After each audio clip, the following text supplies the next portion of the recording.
Max mustered her courage to look towards the man filled with eyes she could only fathom to be filled with enmity.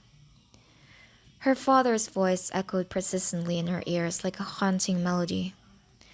Make it clear to Calps that you can't annul your marriage. Once again, if you insult the family, you'll pay heavily. But her lips only clung tightly to one another, as an invisible glue were applied on it. What should I say? To her, he was just another intimidating man, but her husband. Stop trembling! The man suddenly raised his voice, making her step away reflexively out of fear. As soon as her foot touched backward, the man came closer, his muscles visibly straining from tension. Stop looking at me as if you've seen a disgusting thing. Am I some kind of despicable monster to you? Rifton's words unexpectedly caught her off guard. I... Rifton cast her a fierce glance, only to sweep his hair a moment later from exasperation. Max's eyes dimmed. In less than 5 minutes of their reunion, he was already displeased.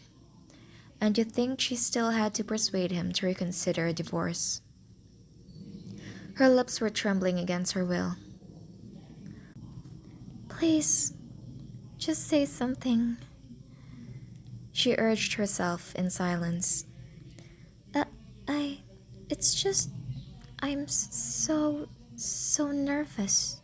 What, I don't know what to say. She could feel her cheeks burn, and the unmistakable burning pain in her eyes that signaled her incoming tears. But she couldn't make him see that, to cry like a child in front of him. Desperation clawed at her immediately. I don't think you are a monster. Not a thought. I'm nervous, yes. Trembling. Stop. Her tongue didn't listen more than usual. She felt intense humiliation and couldn't bear to look at him in the face anymore. It was too much of a feat in the first place. It was impossible for her to persuade him when she could not even speak properly. Max bowed her head instead, the blush from her cheeks traveling all the way to the tip of her ears. She might as well keep her mouth shut, she mused dismally. A mature woman wouldn't stutter like a fool. In the end, she felt as if she were standing naked in front of him. Shit. Her shoulders flinched at the gentle voice that contrasted with the curse word. Her father was right. No man in the continent would ever want her as a wife. How could she even dare to ask this man to refuse to marry a daughter of royalty, who was miles better than her? The helplessness that surged afterwards did little to keep the tears at bay. At that moment, she felt the touch of cold skin on her cheek and was instantly frightened. A hand wearing the hard iron gloves used by the knights held her face with an uncanny tenderness. Open your mouth, he mumbled, almost too soft for her to hear. Max didn't understand what was going on and stared blankly at Rifton's dark eyes like night in front of her. The man sighed, as if his patience was being tested. Then he slightly lowered her chin, forcing her lips to part. Soon, he deftly moved his hot tongue inside her. Max caught his arm in surprise, and she thought the man mumbled irritably because of it. He bit her lips, yet another startling remark coming from him. Fuck. I should have taken my armor off first. Max couldn't come to her senses. She was unable to understand what was happening out of the blue. Her thoughts still hazy. Rifton pushed her back. From where they were standing awkwardly, the next moment they were resting on Silva, with him stooping on one knee next to her thigh. With practiced ease, he flung his gauntlet off in one motion. His long, hard fingers that slipped out of the silver gloves softly wrapped around her face. Instinctively, she grabbed at him by the hem of his clothes. Without another second, he locked his lips with her again, taking off the gloves on his other hand. His now free hand wound into her hair, his hot palm squeezing her head nearer him. His tongue scoured her mouth ferociously, not sparing her teeth or tongue from his onslaughts.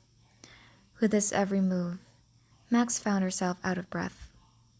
When she felt dizziness descend from the lack of oxygen, she finally pushed his chest out, and the man nibbled on her bottom lip.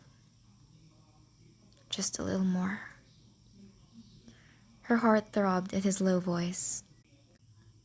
His hot hand once again pressing against the back of her head, impatiently, and moving past her face and neck to settle on her chest.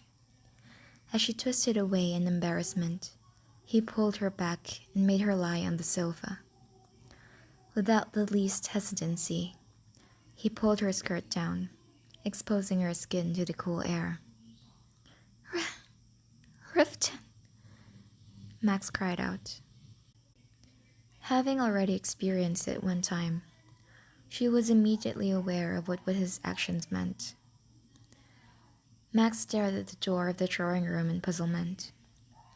She could only think fervently, what is he doing in broad daylight, in the drawing room of all places, where anyone can go in and out freely? But it seemed that the man didn't care about the propriety at all. He dived for her neck in urgency, tracing kisses on her skin as he pressed his hardened body between her legs. Max let out a surprised shriek. Whenever the man slowly rubbed himself on her, his protective gear wrapped around his thick thighs grazed her legs, the touch of cool metal making her skin erupt in goosebumps. Max felt embarrassment at the intimacy she couldn't stand and shut her lips tightly. Suddenly, Riften leaped up, hurriedly covering her almost nakedness with his large cloak. Only then did she realize that there was someone watching them. A man dressed like Riften stood stiffly outside the door with a perplexed face. "What are you peeking at like a rat?" Riften bellowed at once.